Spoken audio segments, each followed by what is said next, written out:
and it does take place in the 80s. Oh, it does. Simon, Matt and Holly, we have been listening to lots of confessions and thought it was time we submitted our own and perhaps receive absolution. Story begins in 1987. Right on cue. When video cameras were at the height of their popularity.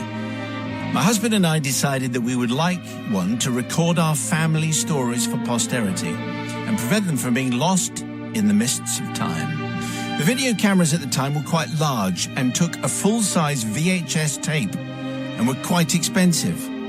After much deliberation, we decided on a mid-range one that cost £2,500. Goodness me. Which was the average price at the time.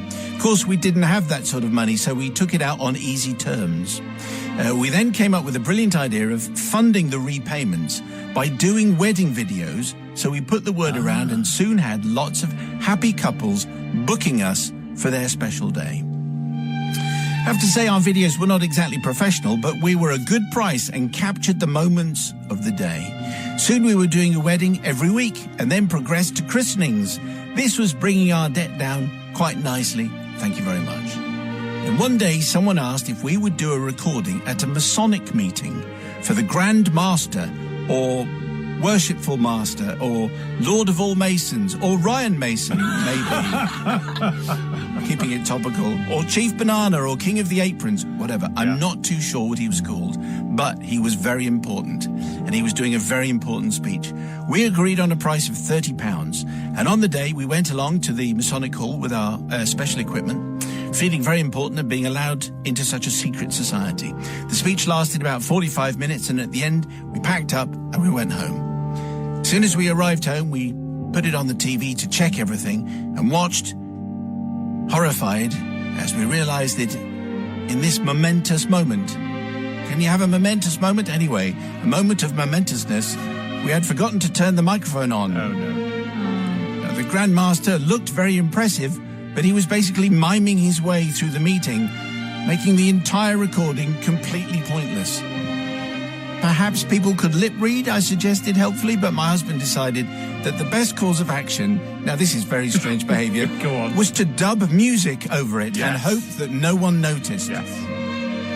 We settled, for reasons lost in the mist of time, on The Greatest Love of All by Whitney Houston on a continuous loop for 45 minutes.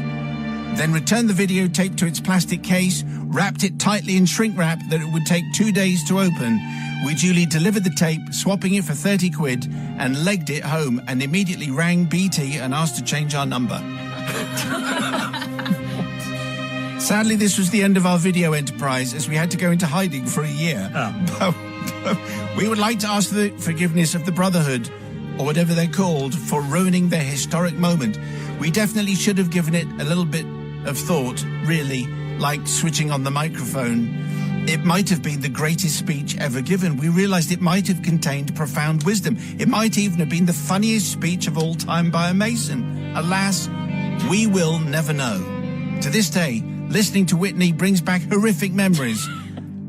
I've just got Whitney Houston coming next, I've just noticed. Of the Grand Master in all his regalia, apparently miming to The Greatest Love of All for reasons that no one would ever know, apart from the fact that we do because we put the thing together in the first. Yes. Why they picked on Whitney Houston, The Greatest Love of All, for 45 minutes, I have no idea. But let's check in with Sister Holly to see if they're going to get any forgiveness at all. Yeah, it's a tricky one. It was such a rookie error not turning on the microphone. But you're a radio producer, so you're not coming at this impartially. I think they should have maybe come clean and just said, look, I'm so sorry, we didn't turn the microphone on, we'll refund you the £30. I think that's what they should have done. Dubbing it over with The Greatest Love of All. Why that song of all songs? Most peculiar. And also, you may as well just not dub it with any music at all. It's the same effect, really. Either way, they'd be disappointed when they open that package and realise that their lovely speech wasn't there.